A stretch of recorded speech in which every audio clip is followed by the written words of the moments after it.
What's up, everybody? Thanks for clicking this video. Thanks for tuning into my channel. My name is Simon Hill, Black American from Louisiana, coming to you live from Budapest, Hungary. Today is February 2nd, 2026, about 9:15 a.m., and we are continuing our 18th book in our Book to React series. This is episode 3 of Huey P. Newton's autobiography, Revolutionary Suicide, from the famous founder of the Black Panthers, who is from my hometown, Monroe, Louisiana, though he is known and associated with the Bay Area, California. That's why we're out here repping for the first female vice president of the United States. Even though she is a genocidal warmonger, we are still going to represent Black excellence for whatever it's worth, whatever that means. You get what I'm saying? For today's episode, we are continuing reading part 1, and we will finish all of part 1 of Revolutionary Suicide, which will be the remaining 3 chapters, 4, 5, and 6. In the previous episode, episode 2, we read chapters 1, 2, and 3, where Huey P. Newton talked about his brief memories of growing up in Louisiana before the family relocated to Oakland, California, how the school system, broke apart his self-worth as a Black man, as a Black youth, right? And his love of fighting and, throwing hands and shit like that. So that's what we covered in the first section. Hopefully you found it engaging and enjoying. I encourage you to check it out. Without further ado, let's go to chapter 4 right here. The glory of my boyhood years was my father. There was no hint of servility in my father's makeup. Just as in youth he had refused to remain a slave, so in all the years of his manhood he disdained to be an Uncle Tom. From him we learned, and never doubted it, that the Negro was in every way equal to the white man, and we fiercely resolved to prove it, said Paul Robeson in Here I Stand. Chapter 4 is titled Changing. Hope has always been a scarce commodity in the Black community. Claude Brown, who grew up in Harlem, has written of this in Man-Child in the Promised Land. I read that book. It's a pretty good book. When he returned to Harlem after an absence of 4 years, he had a hard time finding many of the friends he had grown up with. It seemed as though most of the cats that we'd come up with just hadn't made it, he says. Almost everybody was dead or in jail. Many young Black men in our generation can say the same thing. Drugs, oppression, and despair take their toll. Survival is not a simple matter or something to be taken for granted. When I look back on my early years, I see how lucky I was. Strong and positive influences in my life helped me escape the hopelessness that afflicts so many of my contemporaries. First, there was my father, who gave me a strong sense of pride and self-respect. Second, my brother, Melvin, awakened in me the desire to learn. And third, because of him, I began to read. What I discovered in books led me to think, to question, to explore, and finally to redirect my life. Numerous other factors influenced me. My mother and the rest of my family, my experiences on the street, my friends, and even religion in a peculiar way. But these three, and most of all my father, helped me to develop and change. All right, going to the comments section. We have They Lying on Me in the comments. So shout out to They Lying on Me in the comments section. And continuing here with Huey P. Newton's text, he says, when I say that my father was unusual, I mean that he had a dignity and pride seldom seen in Southern Black men. Although many other Black men in the South had a similar strength, they never let it show around whites. To do so was to take your life in your hands. My father never kept his strength from anybody. Traditionally, Southern Black women have always had to be careful about how they bring up their sons. Through generations, Black mothers have tried to curb the natural masculine aggressiveness in their young male children, lest this quality bring swift reprisal. Let's repeat that. Through generations, Black mothers have tried to curb the natural masculine aggressiveness in their young male children, lest this quality bring swift reprisal or even death from the white community. My father was never subjected to this pressure, or if he was, he chose to ignore it. He somehow managed to grow up with all his pride and dignity intact. As an adult, he never let a white man humiliate him or any member of his family. He kept his wife at home, even though whites in Monroe, Louisiana felt they should be working in their kitchens, and made that plain to him. He never yielded, always maintaining his stand as a strong protector, and he never hesitated to speak up to a white man. When we children were small, my father entertained us with stories of his encounters with whites. He has not been well for the past few years, but even now, as he tells these stories, the old strength surges through him again. None of us realized it then, but those old stories were more than simple entertainment. He was teaching us how to be men. Beautiful, beautiful. And I know back then it was hard to be a black man in that world. You know what I mean? By the way, Luke Walks with Jesus is up in the chat. He said, Jesus Christ loves you. Shout out to Luke Walks with Jesus. And Huey P. Newton walked with Jesus. He said in this text right here that he was inspired by religion to change his life and to get out of the streets, you know what I mean, and to start reading and educating himself. But he also gives a lot of praise to his father, who was a preacher, you know what I mean, and he didn't let the Bible or Christianity or the white man's version of Jesus make him kowtow to white people or be scared of white people and basically raccoon it up. He didn't do that. So very inspirational right there. Continuing here. Huey P. Newton says, one time in Louisiana, he, his father, got into an argument with a young white man for whom he was working. The disagreement had to do with some detail about the job, and the white man became angry when my father stood his ground. He told my father that when a colored man disputed his word, he whipped him. My father replied just as firmly that no man whipped him unless he was a better man, and he doubted that the white man qualified. This shocked the white man and confused him, so that he backed down by calling my father crazy. The story spread quickly around town. My father became known as a crazy man because he would not give in to the harassment of whites. Strangely, this crazy reputation meant that whites were less likely to bother him. That is often the way of the oppressor. He cannot understand the simple fact that people want to be free. So when a man resists oppression, they pass it off by calling him crazy or insane. My father was called crazy for his refusal to let a white man call him the N-word or play the Uncle Tom or allow whites to bother his family. I'm saying the N-word because YouTube censors me every time I say it with a hard R or with an A. Whatever. So, crazy to the whites, but he was a hero to us, Huey P. Newton says about his father right here.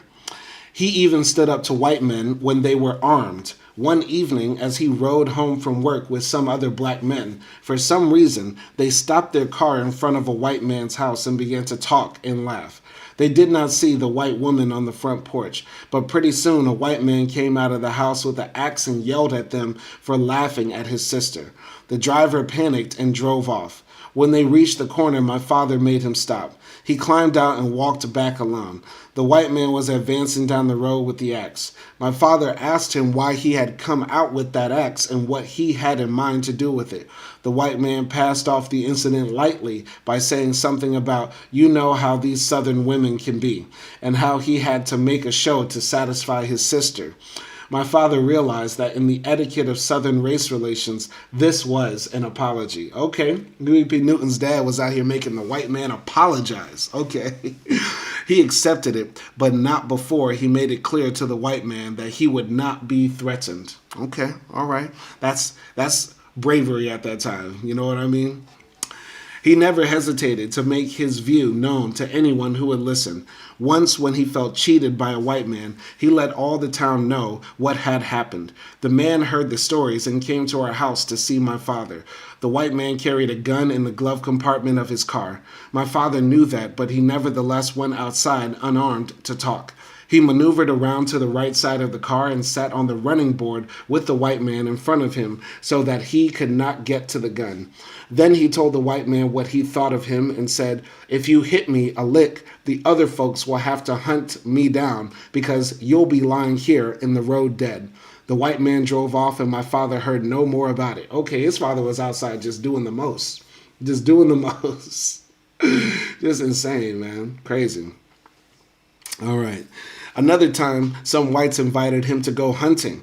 To this day, I do not know why they asked him. They all took their shotguns. Knowing my father was a preacher, they tried to goad him into a discussion about the Bible and the origin of man.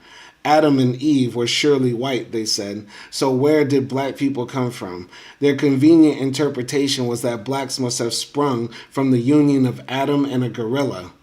My father countered by saying that Adam must have been a low-life white man to have had sex with a gorilla.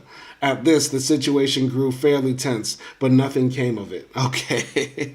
I mean, that's funny. That's just funny, because at the time, the whites believed everybody in the Bible was white, which doesn't make any sense at all, right? So they're trying to downplay black people by saying that the first man who was white must have had sex with a gorilla to birth black people, right? But then what does that say about the white man? That he's into bestiality, right? That he likes to have sex with animals? I'm sure the FBI statistics on who is most likely to be arrested for having sex with children and animals would probably point to a certain demographic. And that's what Huey P. Newton is getting at right here. But I digress. Anyway, his protection, his father's protection, extended to every member of our family. At the age of 15, my oldest brother, Lee Edward, went to work with my father in a sugarcane mill. The first step in the sugarcane process was to feed stalks into a gasoline-powered grinder. The grinder never stopped, and it had to be kept full or it would burn out. This was Lee Edward's job. They had cut the engine down some in the hope that Lee Edward could run it, but he got tired his first day in the mill. And about 11 o'clock, after 4 hours on the job, he could not keep the machine full. It ran down and burnt out. When the owner saw this, he began yelling at Lee Edward, but before he could say much, my father was right there. This white man was over 6 feet tall and weighed 200 pounds, but my father got right in the middle of it. He shut off the motor and told the owner it took a grown-up to keep Cain in the mill. My father took Lee Edward off the job after that. He wanted us to be good workers just as he was, but he also wanted us to grow up proud. I heard these stories and others like them over and over again until in a way his experiences became my own. Anyone who tried to bother us, black or white, had to contend with my father. It made no difference that the South did not tolerate such behavior from blacks. My father stood up to the white South until the day he left for California. He has never returned. The fact that my father survived these encounters may go deeper than a simple white defense mechanism. His blood was, after all, half white. And that same blood flowed in the veins of other local people, in his father, his cousins, aunts, and uncles. While local whites were willing enough to shed the blood of black people, it may be that they were afraid of being haunted by the murder of another white. Very interesting. Statistics bear this out. The history of lynching in the South shows that blacks of mixed blood had a much higher chance of surviving racial oppression than their all-black brothers. Very interesting. Huey P. Newton with a very colorist analysis. A colorist in the sense that it takes into account that different shades of blackness are treated differently and viewed differently by the white power structure. Very important. In any case, my father's pride meant that the threat of death was always there, yet it did not destroy his desire to be a man, to be free. Now I understand that because he was a man, he was also free, and he was able to pass this freedom on to his children. No matter how much society tried to steal our self-esteem, we survived on what we got from him. It was the greatest possible gift. All else stems from that. Very interesting. I don't know if that's an analysis of gender and power and patriarchy, because he says, his father's desire to be a man is sort of what set him free, right? And because he was a man, he was also free. So is Huey P. Newton saying and acknowledging that if he didn't grow up without his father, he would have had less, socioeconomic advantages, however meager they might be for a black family in that time, living under Jim Crow? Very interesting analysis right here. I don't know if it will get more blatant than that, if Huey's going to start talking about sexism and patriarchy more blatantly, but let's see. Anyway, going to the comments right here. Tom Leach says, that shirt, I know, we fully lived up over here on this side. I'm going to get the MAGA hat too this year. I'm going to rock a MAGA hat next time I come on stream after a few months. After a few months, next time I come on stream, in a few months, you're going to see a MAGA hat. I promise you. Anyway, Melvin is only 4 years older than I am. Sorry. Let's continue here. I skipped a paragraph. So, this strong sense of self-worth created a closeness among us and a sense of responsibility for each other. Since I was the youngest in my family, all the other children had a deep influence on me, but particularly my 3 brothers. Of the 3, it was Melvin who opened up most decisively the possibilities for intellectual growth and a special kind of self-realization. Melvin is only 4 years older than I am, and during childhood we were constant playmates. Melvin planned to become a doctor, and I dreamed of being a dentist so that we could open an office together in the community.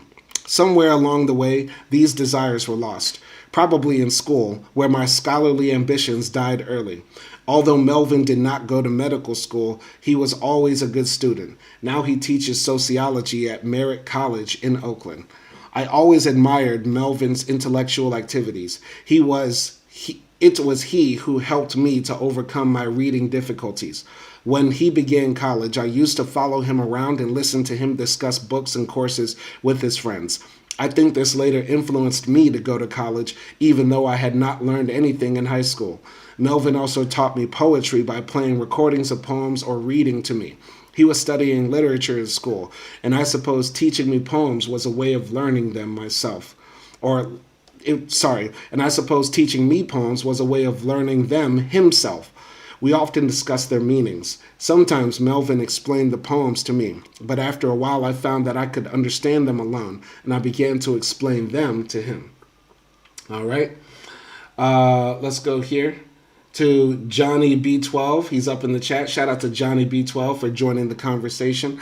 And continuing here with Huey P. Newton's book, very interesting how, he was so dedicated to his education. It sounds like, even when the school system was trying to break him down and tell him that black life is not worth it, there's nothing good that can come from a black mind, he was always still drawn to education. You know what I mean? And that's a beautiful thing.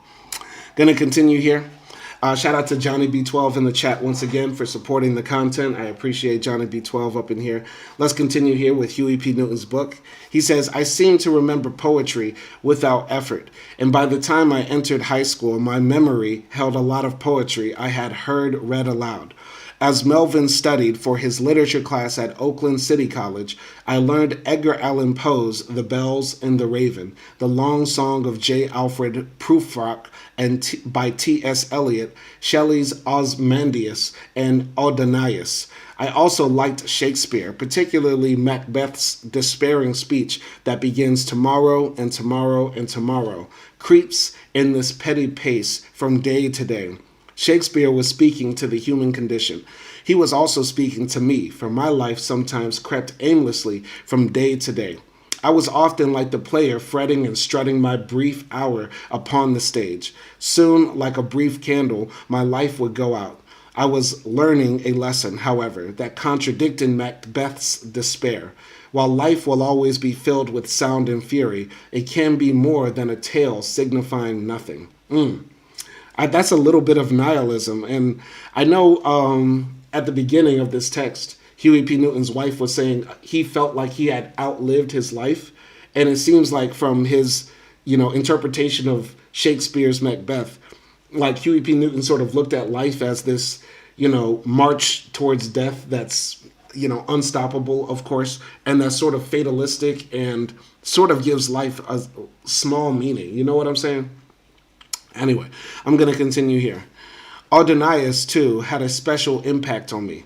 The poem tells the story of a man whose friend dies or is killed. One of the best things in the poem is the sense that with the passing of years, the poet's feelings alter and he begins to see things differently. He tells how he feels, how his attitude toward his friend changes as time goes on. This was an experience I began to have near the end of high school as my friends drifted into the service, or got married, or tried to become part of the very system that had humiliated us all the way through school. As time passed, I began to see the futility of the lives toward which they were headed. Marriage, family, and debt, in a sense, another kind of slavery. Osmandius impressed me because I felt there were different levels of meaning in it. It is a rich and complex poem. I met a traveler from an antique land who said, "Two vast and trunkless legs of stone stand in the desert. Near them, on the sand, half sunk, a shattered visage lies, whose frown and wrinkled lip and sneer of cold command tell that its sculptor well those passions read, which yet survive, stamped on these lifeless things, the hand that mocked them and the heart that fed, and on the pedestal these words appear. My name is Osmandius, King of Kings. Look on my works, ye mighty in despair. Nothing besides remains. Round the decay of that colossal wreck, boundless and bare, the lone and level sands stretch far away."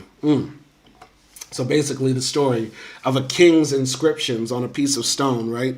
That say, look at this great temple I built, look at this beautiful building, and there's nothing left, right, of it years later. You know what I mean? That's the same feeling I had when I first read the Quran. And in the Quran, they talk about empires that have come and gone, people that have walked this earth who thought they were incredible or powerful, and now look at them. There's nothing left of them, nothing to remain of them. You know what I mean? So anyway, the poem could mean that a man's life is like the myth of Sisyphus. Each time you push the rock up the mountain, it rolls back down on you. Men build mighty works, and yet they are all destroyed. This king foolishly thought that his works would last forever, but not even works of stone survive. The king's great monument was destroyed, victim of the inevitable changes that come with time. On the other hand, it could be that the king was so wise that he wanted people to take their minds off their achievements and look with despair, because they too would reach that edge of time where everything around will be leveled. Very interesting. That's an interesting interpretation. Those are good interpretations. Okay. Huey P. Newton was a thinker, straight thinker. Anyway, often it is impossible to understand at any specific period in your life just what is happening to you. Since changes take place in imperceptible ways, this was true of my own adolescence. My admiration for Melvin led to a love of poetry and later to my interest in literature and philosophy. When my brother and I analyzed and interpreted poetry, we were dealing in concepts. Even though I could not read, I was becoming familiar with conceptual abstractions and the analysis of ideas and beginning to develop the questioning attitude that later allowed me to analyze my experiences. That led in turn to the desire to read, and the books I read eventually changed my life profoundly. Beautiful, beautiful. By the way, shout out to Reticent I up in the chat. Shout out to you. We're gonna thank you for joining the conversation. We're now on chapter 5 of Huey P. Newton's book, Revolutionary Suicide, right here. Chapter 5 starts like this. It's about a kid you were... Sorry. Let me turn this back on. Okay. All right, hold on. All right, chapter 5. It's about a kid like you were who believed. He was born believing, but as he grew, everything around him, beginning with his parents and sisters and teachers, everybody seemed to say that what he believed wasn't so. Sure, they said they believed, and they prayed and cried to God and Jesus Christ Almighty. But that was a few moments out of a couple hours in church each week.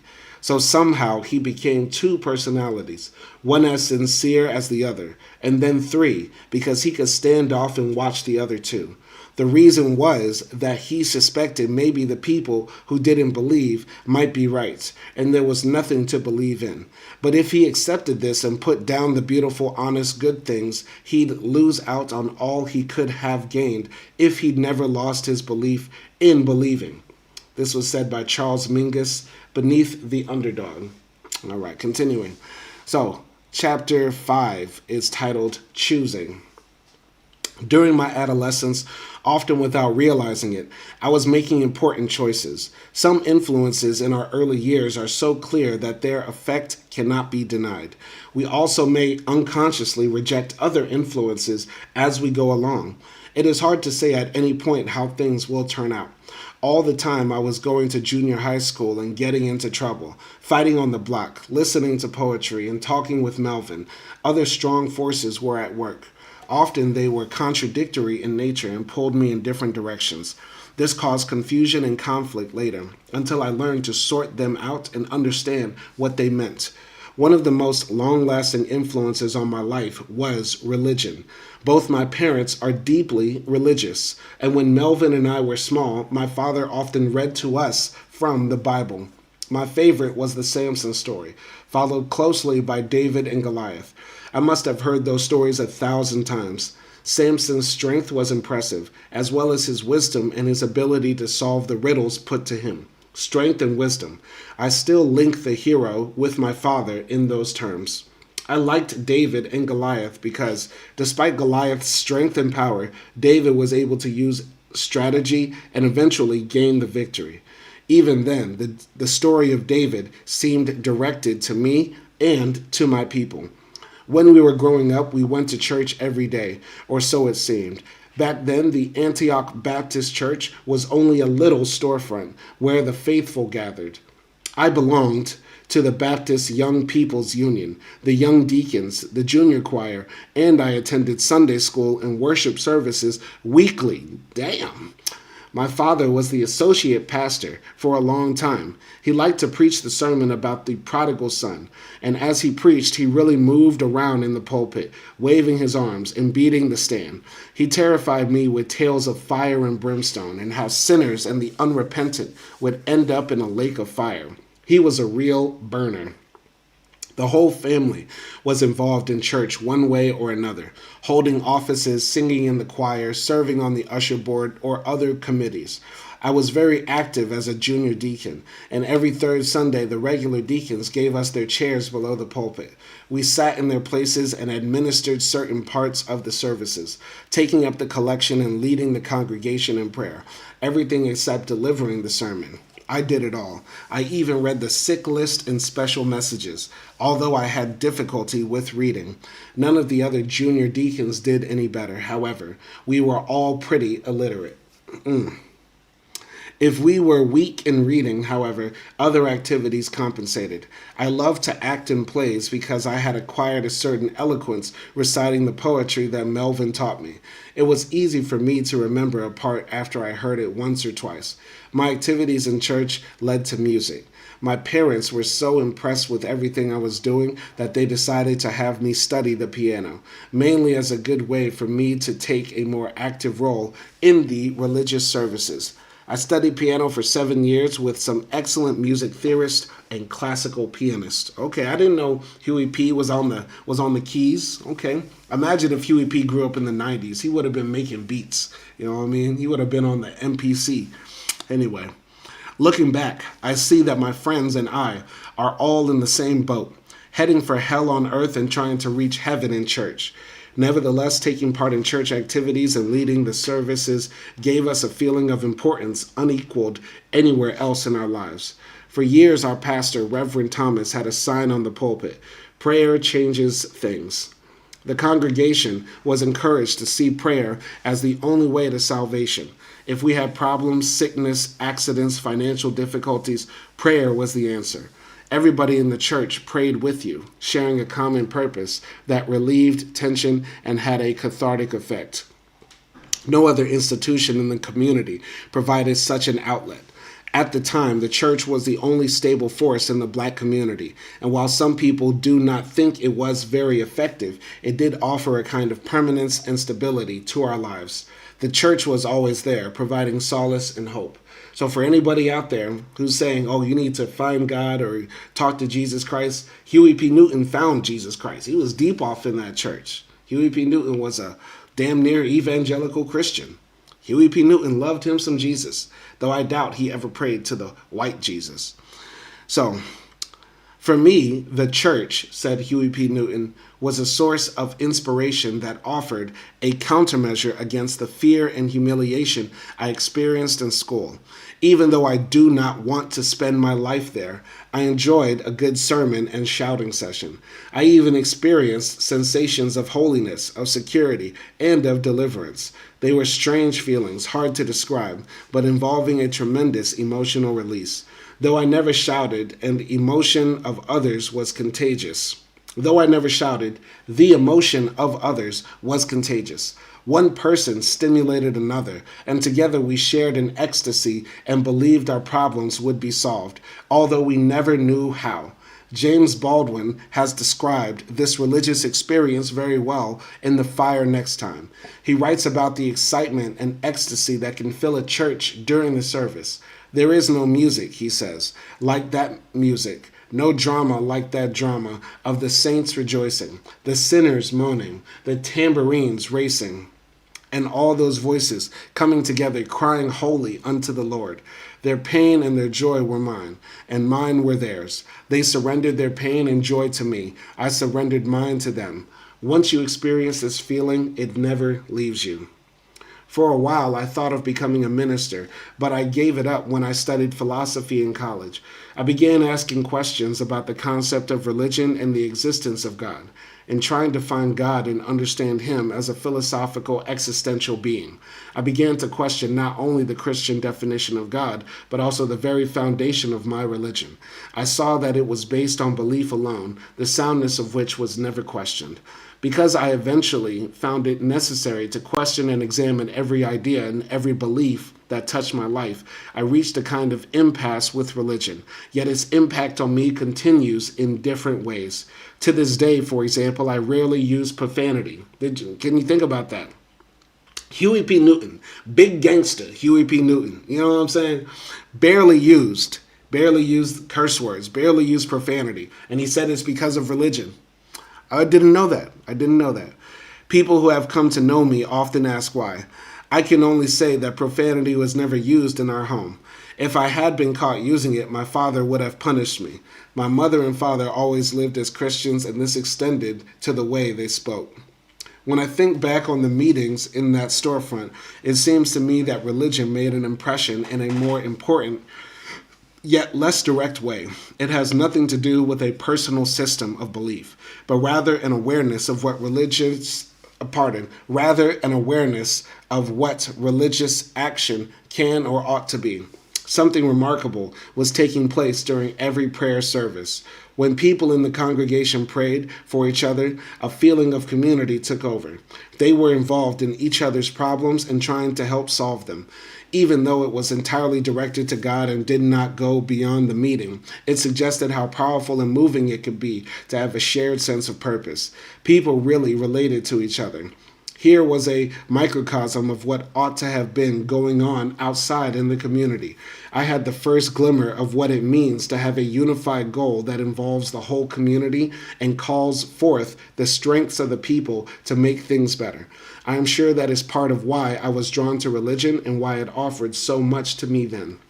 At the same time, I was growing aware of a wholly different style of life that had nothing to do with religion.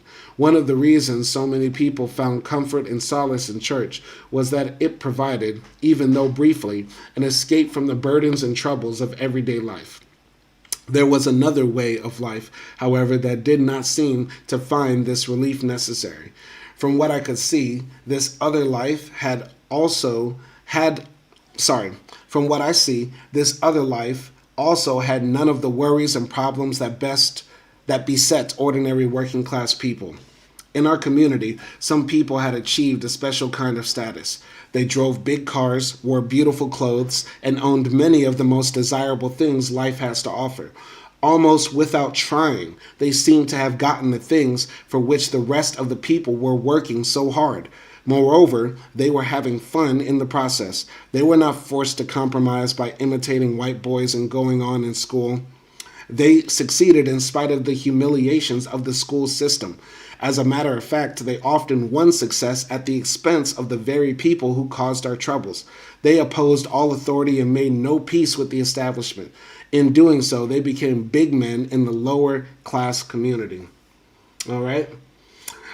It's Just Carl says, what is anti-blackness? Honest question. Anti-blackness, I would argue, is an explicit or implicit worldview, philosophy, set of actions, governmental policies, interpersonal actions amongst people that reinforce white supremacy and denigrate black life, thought, and expression. That's just off the top of my head. That's how I would define anti-blackness.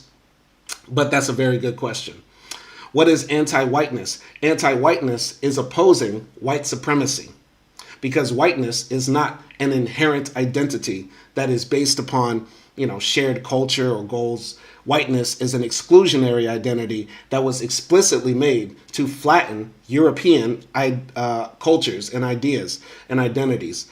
I support European cultures. I want people to flourish in their cultures. I want the Germans, I want the Irish, I want the French to cherish their cultures, not in a nationalistic or jingoistic sense, but in a way to actually bolster those things and make them more inclusive. You know what I mean? But whiteness is an exclusionary category that was only created to denigrate and oppress other groups of people.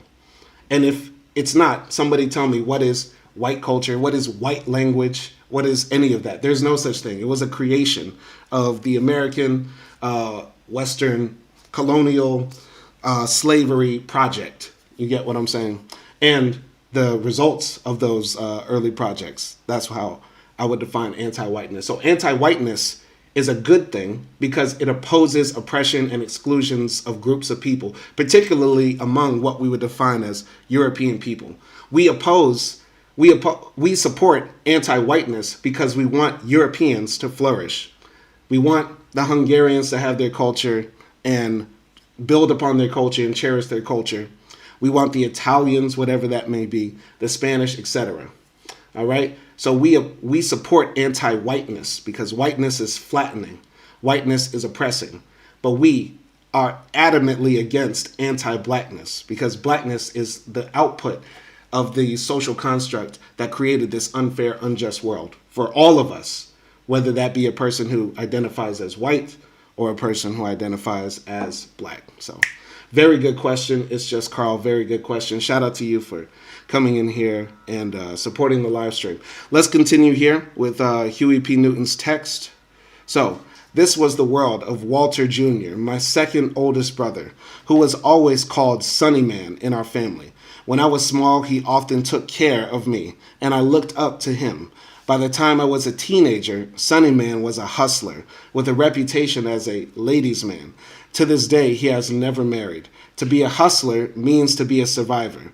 The brothers on the block respected him and called him a hipster. Even in those days, when people asked me what I wanted to be when I grew up, I said I wanted to be like him. To me, Sonny Man was much freer than the rest of us. Compared with my father's struggle, the way Sonny Man lived offered much to my hungry eyes.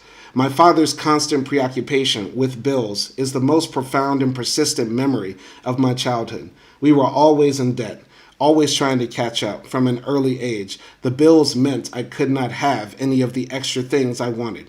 I hated the word so much it made me cringe inside.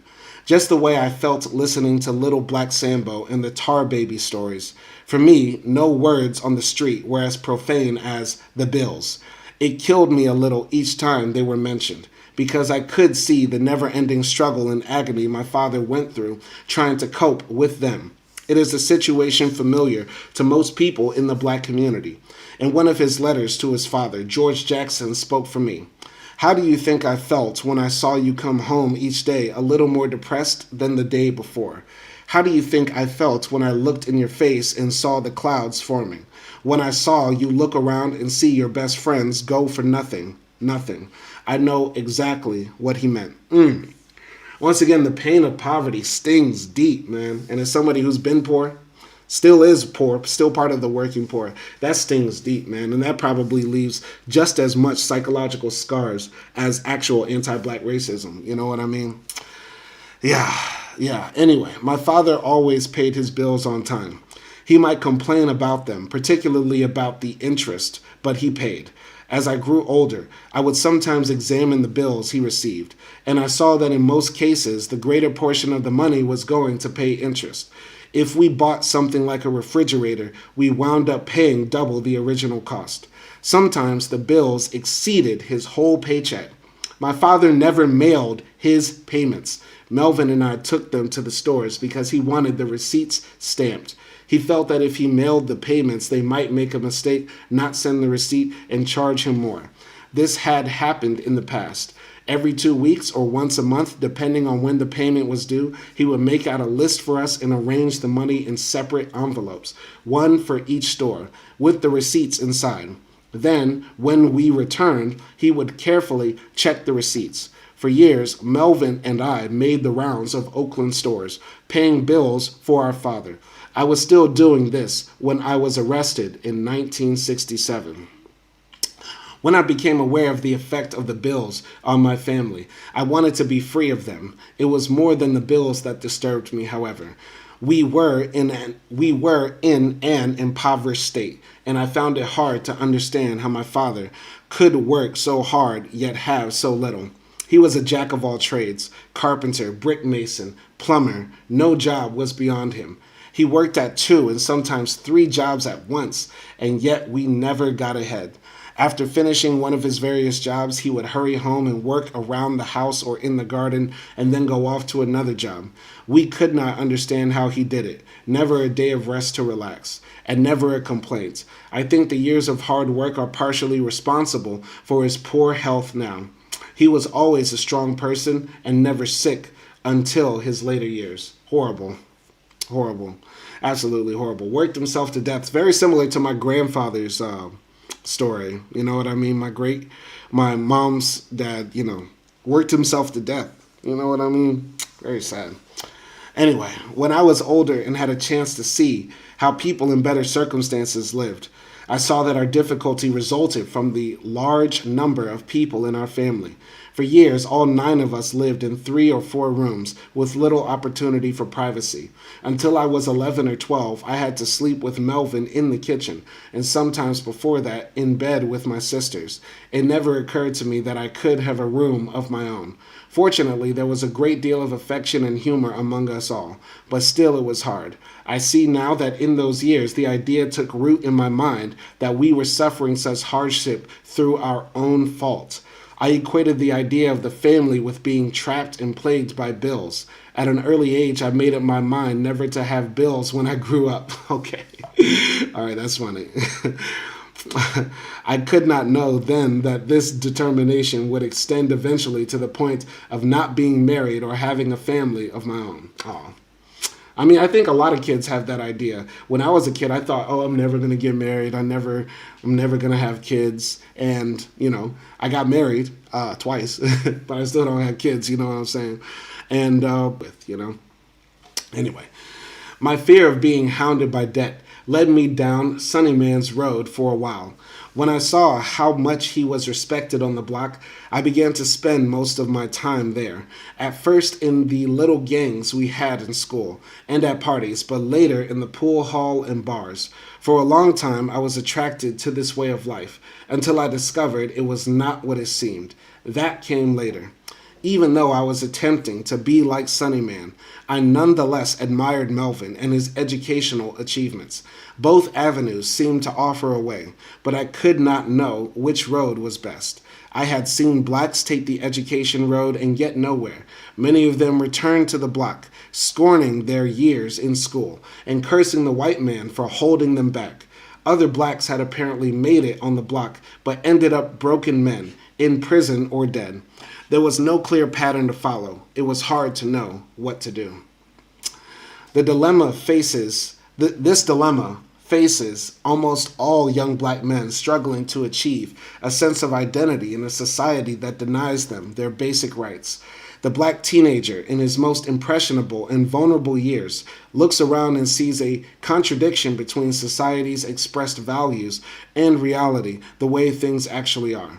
The sunny men of the community who defy authority and break the law seem to enjoy the good life and have everything in the way of material possessions. On the other hand, people who work hard and struggle and suffer much are the victims of greed and indifference, losers.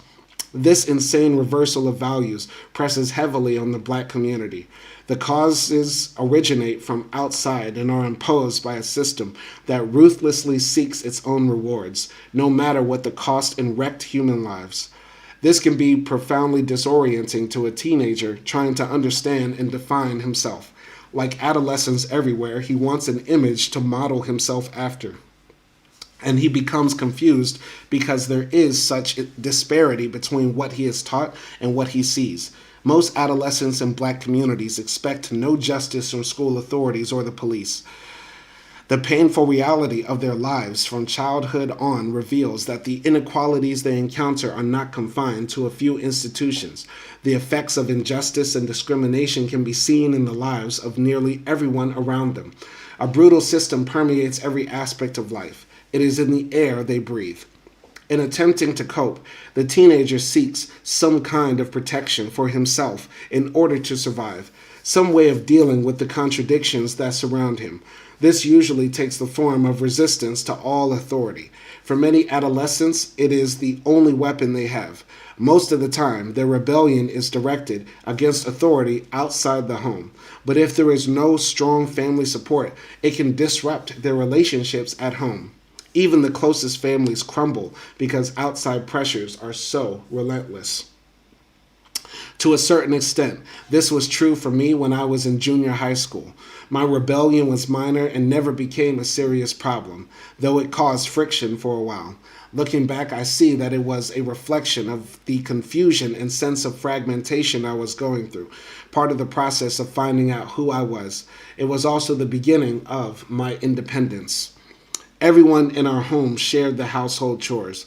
Mine were the usual ones, taking out the garbage, and after my sisters left home, washing the dishes and cleaning the stove.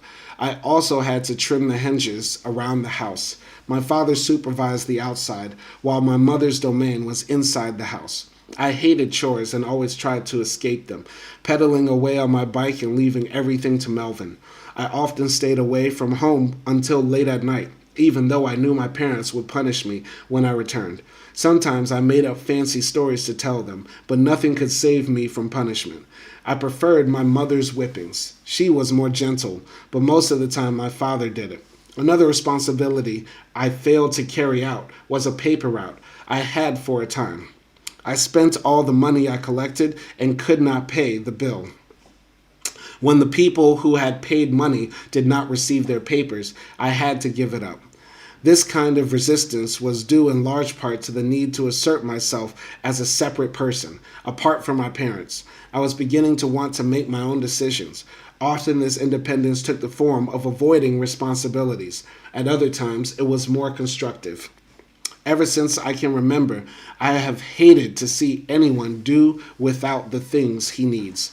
This attitude probably came from my father's influence and the ideas he expressed in church. Once, when I was about 15, I met a kid who had no food at home. This was one of those nights when I was staying out late, and I brought him home and woke up my parents rummaging through the kitchen cabinets. When I told them the boy and his family needed food and that we could share ours, they did not object, although they were angry about my staying out late. Another time, when Melvin was going out to San Jose State College, he needed a car but had no money. I had a small savings account, about $300, and I gave him all of it. My parents teased me about giving away all my money, but at bottom, they were proud of the example of family closeness. I mean, $300 back then was possibly like $3K now. So Huey P was stacking up that money on that newspaper route, wasn't he? Anyway. Other times, though, I showed my sense of closeness in ways they did not approve of. Whenever my sister, Myrtle, got stranded at a party or somewhere else, she always called and asked me to pick her up. I would wait until my parents were asleep and then swipe the car keys. I did this every time she asked me, and every time I got into trouble for taking the car because I was not old enough to drive.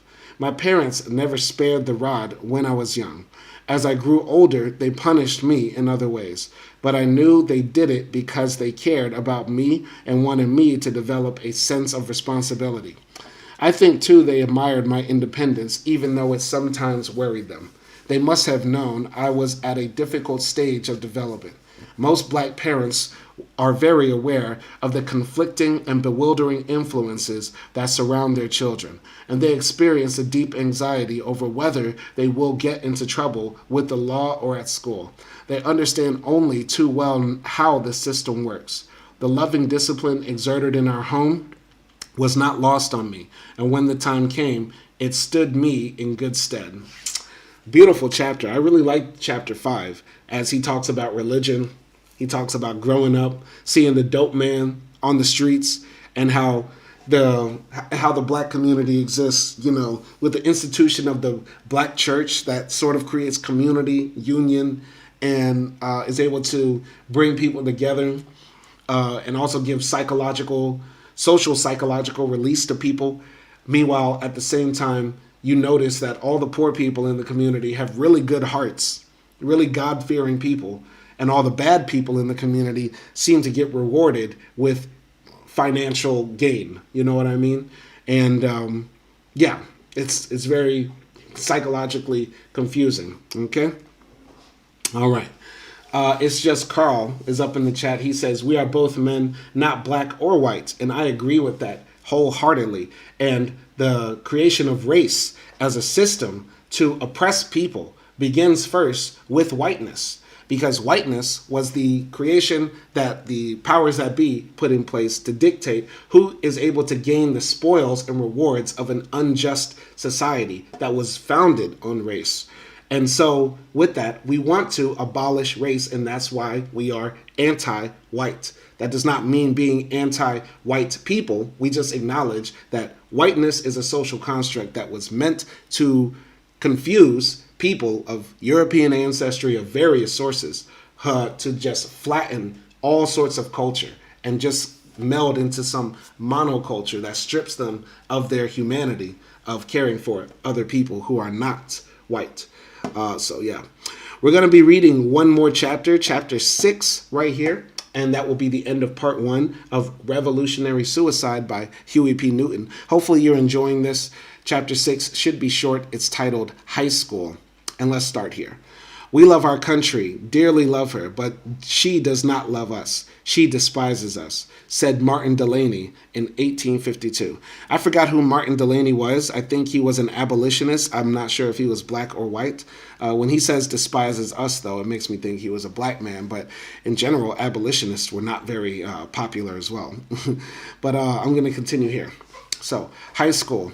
Throughout high school, I constantly did battle with the instructors. The clashes I had steadily intensified and finally led to my transfer out of the Oakland system for a while. In the 10th grade, I was attending Oakland Technical High School on Broadway and 41st. One day, the teacher sent me to the principal's office for a minor offense I had committed the day before. The principal and teacher agreed that I could come back to class for the rest of the semester. I had already decided that I wanted out of school entirely, but I tried to sit mutely in class and not violate any of the rules, such as chewing gum or eating sunflower seeds. One day, I forgot the agreement and raised my hand to ask a question. The teacher blew up. Put your hand down, he said. I don't want to hear any more from you this whole term. I stood up and told him it was impossible to learn anything if I was forbidden to ask questions. Then I walked out of the class. Okay, damn. High school was kicking Huey's ass. Leaving school then meant I was short of classes and would be unable to go on to the 11th grade and graduate. So I went to live in Berkeley with my oldest sister, Myrtle, and transferred to Berkeley High School. Although Oakland was known in the East Bay area as a rough community, it was not until I transferred to Berkeley High School that real trouble started with the police. One Sunday, while walking over to a girl's house, I met 4 or 5 girls I knew. They asked me to go with them to a party. Although I did not take up their offer, we walked along together, since we were going the same way. Pretty soon, a car pulled up carrying a guy named Mervyn Carter. He's dead now, and some others. They jumped out and began hassling me about messing around with their girlfriends. I recognized Merv Carter. In fact, I had hung around Berkeley High with him and a couple of his friends. Like everybody else, they were turf conscious and hated to see an outsider making time with their girls. I reminded him that we knew each other, that I was not interfering with the girls, and was on my way somewhere else. Anyway, I said, we hang around together in school. He told me we were friends inside school, but not outside. I could not understand why he said that, whether he meant it or was just trying to impress his buddies.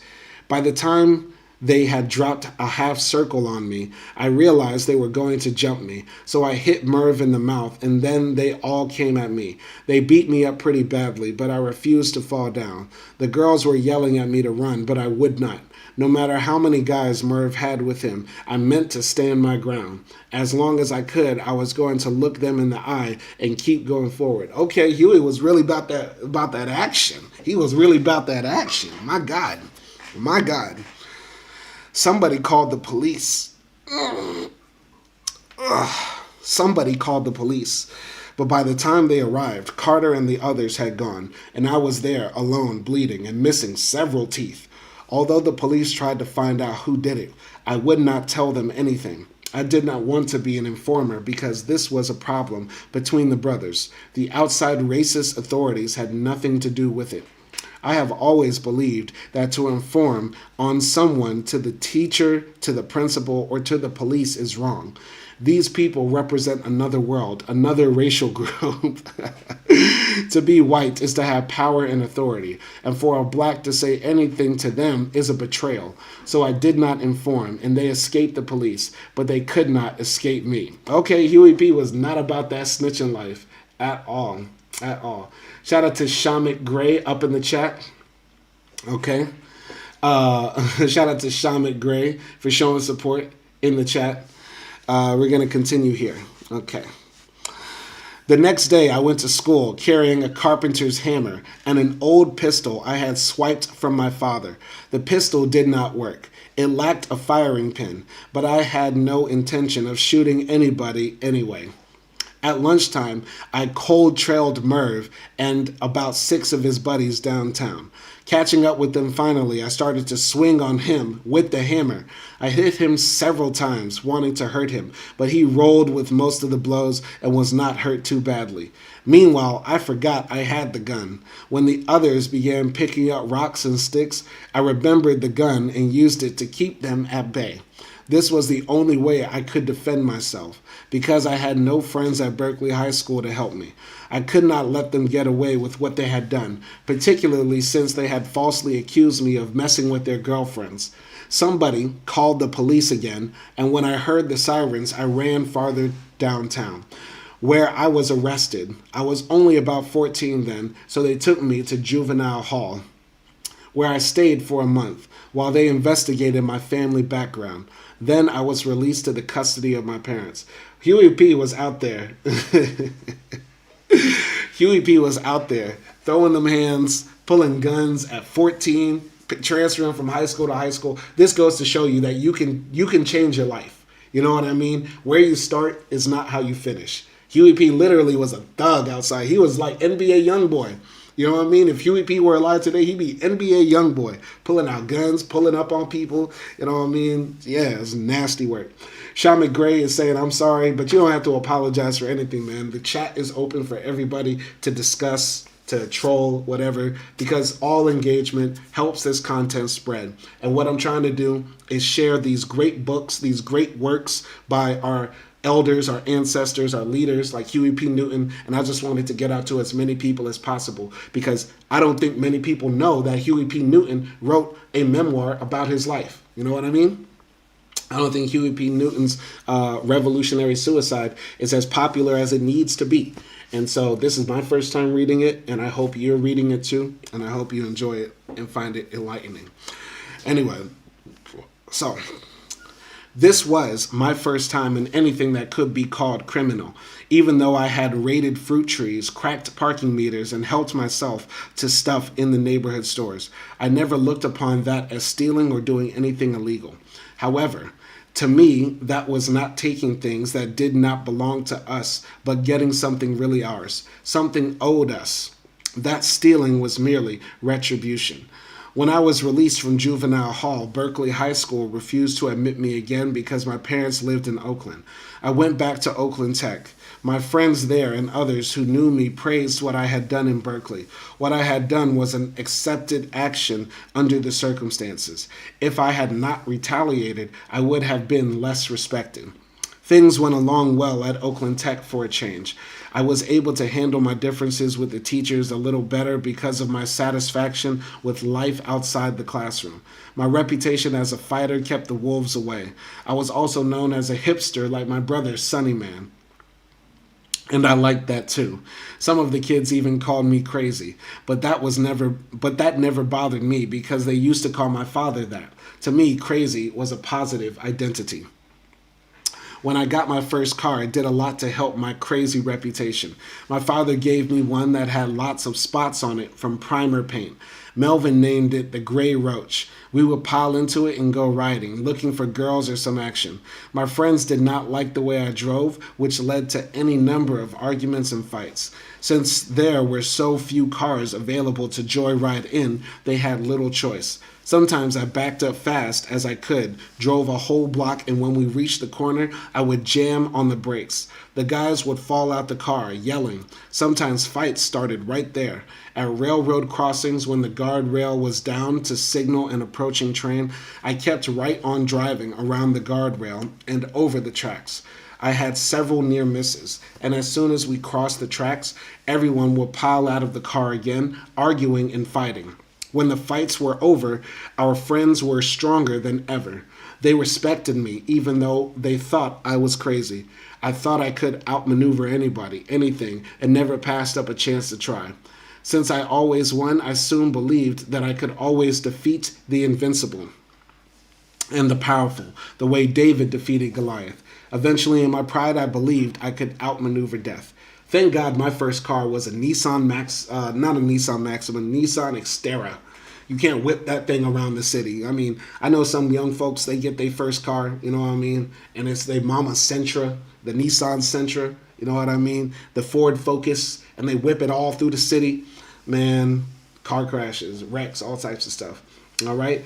Shout out to Minitron96 up in the chat for supporting this content. Appreciate you, Minitron. Thanks for joining the conversation. And let's continue here. Huey P. Newton says in Revolutionary Suicide, I have never feared death.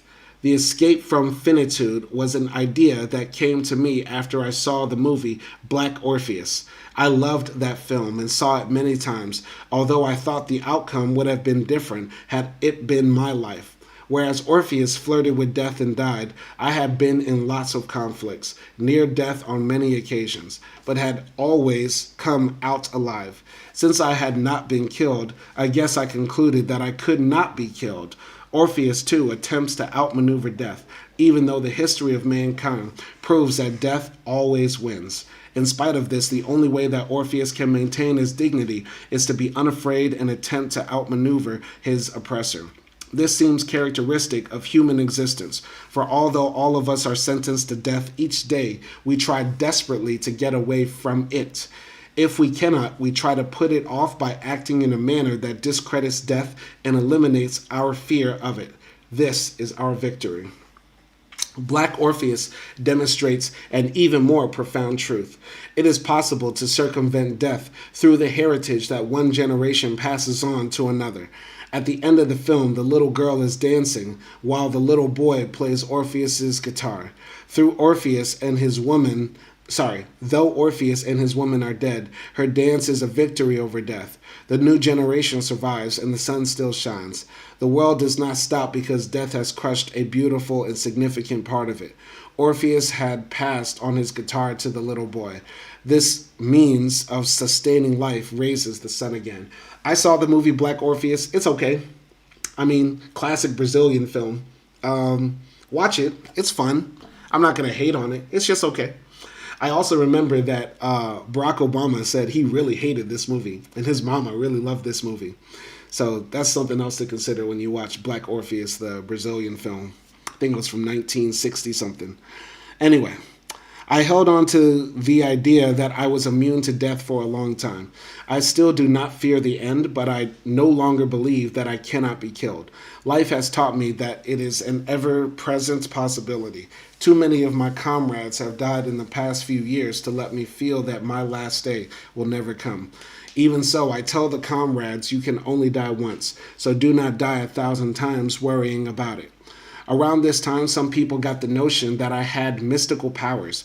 I began to put various friends and acquaintances into hypnotic trances, mostly at parties or in some of the rap sessions with brothers on the block. I learned the technique first from Melvin, who had been taught by Solomon Hill, a fellow student at Oakland City College. Later, I studied hypnosis techniques on my own and became pretty good at it. It is easy to learn, but dangerous. Just learning the technique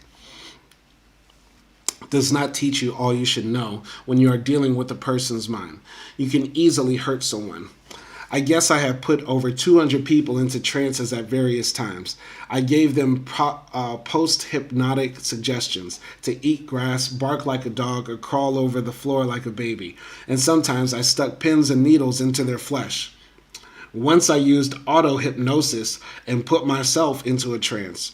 When Melvin put a red-hot cigarette on my arm, I did not move or feel any pain, although he burned me pretty badly. This incident impressed a lot of people, but Melvin was pretty upset about it. Far from using hypnosis in a destructive way, I used it for styling in the community. As my reputation grew, the novelty wore off, and finally I stopped because it was no longer interesting. Okay, those paragraphs could have been clipped. Those paragraphs could have been clipped. Those are creepy, I would say. Makes him seem like a bit of a narcissist too, because only like narcissists and sociopaths are into like mind control. But I'll continue. When I was not putting people into trances or racing around in the gray roach and drinking wine with the brothers, I was standing in a crowd of people at parties reciting poetry.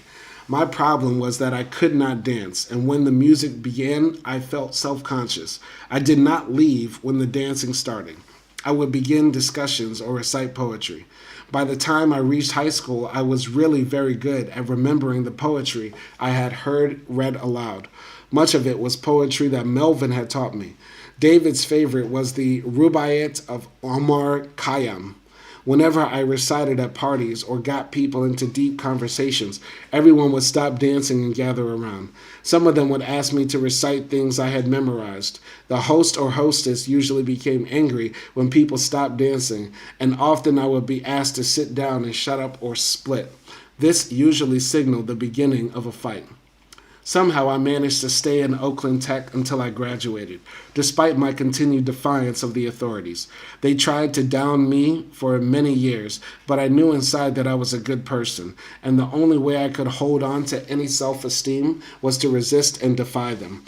Everything they opposed, I supported. That was how I first became a supporter of Fidel Castro and the Cuban Revolution.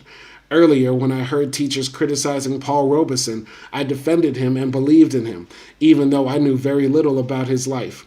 When they started putting down Castro and the revolution of the Cuban people, I knew it must be good.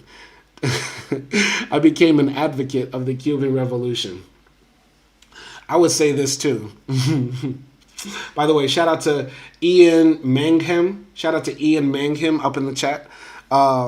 I had this same experience when I was in high school. I remember hearing about one of my history teacher. I grew up in Louisiana. My history teacher was an old racist white woman, of course, and she starts going on this big rant about how communism is evil, communism is the worst, and everything like that. And I remember raising my hand. I think I was in 9th or 10th grade, and I said, in communism, did they enslave black people? In communism, did they commit genocide against Native Americans? In communism, I started going on and on and on. And, there's arguments to be made that the Soviet Union, committed atrocities and war crimes and negative things against people. But at that age, I didn't even know about it. But I would also argue that an ideology cannot be blamed solely for the crimes that people commit. If that's the case, Christianity should be discredited. Christianity should be thrown out the window because people are committing heinous atrocities right now, under the guise of Christianity, under the banner of Christianity. But I digress. I remember doing the same thing when I was in high school like Huey P. Newton, just being contrarian with the teachers just to do it, just to be it. Anyway, this is the last paragraph of chapter 6, and then we're going to call it a day right here. Huey P. Newton says in Revolutionary Suicide, "My high school diploma was a farce. When my friends and I graduated, we were ill equipped to function in society, except at the bottom, even though the system said we were educated. Maybe they knew what they were doing, preparing us for the trash heap of society, where we would have to work long hours for low wages. They never realized how much they had actually educated me by teaching the necessity of resistance and the dignity of defiance. I was on my way to becoming a revolutionary, says Huey P. Newton. At the end of chapter 6, we finished part 1. We're going to start part 2 in our next reading tomorrow. Hopefully you enjoyed this. Hopefully this is a educational, enlightening, fun, and productive Black History Month in 2026. We will be reading more books by Black authors if we so happen, inshallah, to finish Huey P. Newton's text before the end of February. We're going to try to do this every day. And I love the support and engagement from everybody who's joining the live streams. And remember, if you ever want to read the text along with me, you can just click on the second live stream that we're running simultaneously with the one that's vertical, and you can look at the text on screen that I'm looking at. You know what I mean? And interact with me over here as well. I have both chats open so I can talk to the people. But yeah, let me give a shout out to everybody who joined the live stream. Shout out to Ian Mangham. Shout out to Minitron96. Shout out to Shamika Gray. Shout out to It's Just Carl 1983. Shout out to I Reticent I. Shout out to Johnny B12. All right. Shout out to Tom Leach. Shout out to Luke Walks with Jesus. And shout out to They Lying on Me, who all joined the live stream conversation. I really appreciate that. I will catch y'all on the next live stream tomorrow. Y'all be easy out there. All power to the people and peace.